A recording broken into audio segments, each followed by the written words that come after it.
ready.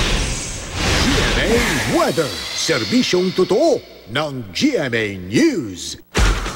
Patuloy ang mahinang pag-iral ng hanging amihan. Ayon po sa Pag-asa, extreme northern Luzon pa rin ang naapektuhan nito. Base sa datos ng The Weather Company, magiging maaliwalas ngayong araw sa malaking bahagi ng Luzon, maliban sa mahihinang ulan sa Bicol Region. Sa Metro Manila, mababa ang tsansa ng ulan sa susunod na 5 araw, pero asahan ang malinsangang panahon. Maliwalas din sa Western at Central Visayas ngayong maghapon, pero may mahinang ulan sa Eastern section. Sa Cebu City, sa Biyernes ay may posibilidad ng ulan. Sa Mindanao naman, asahan ng ulan na thunderstorms, lalo na sa Caraga at Davao regions ngayong araw. Mas maliwalas na panahon naman ang mararanasan sa Davao City sa mga susunod na araw.